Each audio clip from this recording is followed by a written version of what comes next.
सह 22 राष्ट्रवादीतले जे आमदार असतील ते भाजपमध्ये जाऊन निवडणूक लढतील असा एक दावा त्यांनी केलाय. कितपत तथ्य वाटतं या सगळ्या गोष्टींना? आमच्या पक्षाच्या बाबतीमध्ये कोणी भविष्यकाराने भविष्य आखण्याची काही आवश्यकता नाही. तुम्ही आपल्या पक्षाचंच बघा, आपल्या पक्षामध्ये काय चालतं त्याच्यावरतीच तुम्ही लक्ष ठेवून राहा. आमच्या पक्षामध्ये अजितदादांना मानणारा हा गट आहे. अजितदादांच्या नेतृत्वामध्ये काम करणारा हा कार्यकर्ता आहे. कार्यकर्त्यापासून तर आमदारापर्यंत एकही व्यक्ती नेत्यांपर्यंत आम्ही सुनित्रा वहिनींची साथ सोडणार नाही, हे मात्र निश्चित. कुठेतरी सुनील तटकरे आणि प्रफुल्ल पटेल नाराज आहेत, त्यामुळे त्यांच्याकडनं ही वक्तव्य केली जाते काय? मी ते नाराज आहेत असं मी त्यांच्या तोंडून काही आतापर्यंत ऐकलेलं नाही.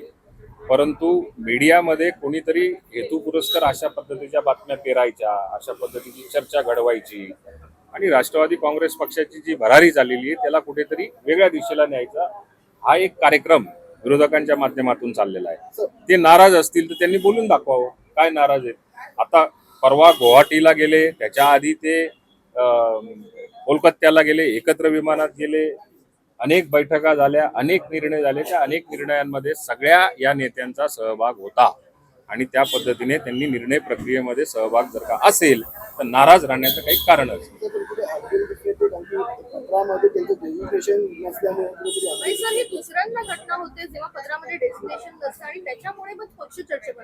हे बघा, एक सांगतो की एखाद्या व्यक्तीला जर का काम सांगितलं असेल, त्याच्याकडनं चुकून त्याच्यामध्ये राहिलं असेल तर याच्या बाबतीत स्वतः राष्ट्रीय अध्यक्ष सुनेत्रा वहिनींनी ट्विट केलेलं आहे.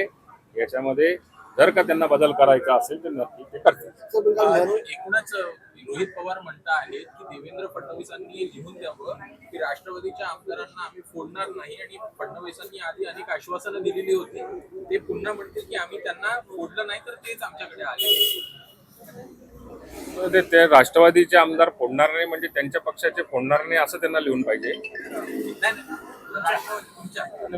हे बघा, राष्ट्रवादी काँग्रेस पक्षाचे पवार साहेबांच्या पक्षाचे जर का फोडत असतील तर ते त्यांना ते लिहून घेण्याचा किंवा मागण्याचा तो अधिकार आहे. त्यांनी आणि देवेंद्र फडणवीस साहेबांनी ते एकत्र बसून बघावं.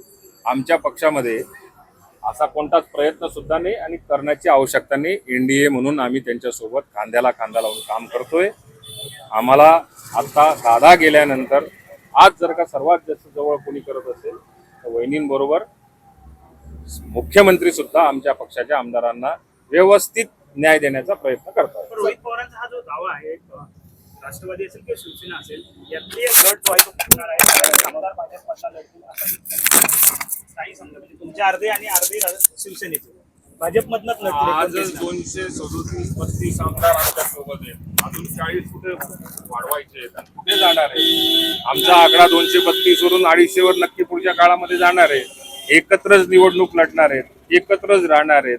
त्यामुळे फोडून त्यांच्याकडे करतील काय? म्हणजे त्यांच्याकडे रोहित पवारांना हे म्हणायचं का आमच्या पक्षातनं फोडतील आणि भाजपच्या तिकिटावर उभं करतील असं त्यांना म्हणायचंय का? उलट त्यांच्याकडे जागा नसेल तर आम्ही आमच्याकडे त्यांना त्या पक्षातल्या लोकांना घेऊ शकतो. म्हणून असला काही प्रकार होत नाही. आमचा पक्ष खोटाच आहे, याला काही अर्थच नाहीये. 3 वर्षानंतरच्या निवडणुका आणि आतापासून ते नाशिकमध्ये जसं भविष्य सांगितलं जायचं तशा पद्धतीने यांनी भविष्य सांगायला एक दिवस ते खोटं ठरेल. हे बघा तुम्ही. काल महत्वपूर्ण बैठक पार पडलेली आहे सिल्वर ओक वरती, काय सांगाल त्याबद्दल? ही महत्वपूर्ण बैठक पवार साहेबांकडे पार पडलेली नाही. मुळात त्यांना हॉस्पिटलाइज झाल्यानंतर घरी आल्यानंतर त्यांना बघण्याकरता तटकरे साहेब गेल्या 15 दिवसापासून प्रयत्न करत होते. माझं आणि तटकरे साहेबांचं स्वतःचं बोलणं झालं. काल शपथविधी सोहळा संपल्यानंतर वहिनींशी कदाचित त्यांनी चर्चा केली असेल आणि येताना ते लवकर येऊन पवार साहेबांना बघायला घरी गेले.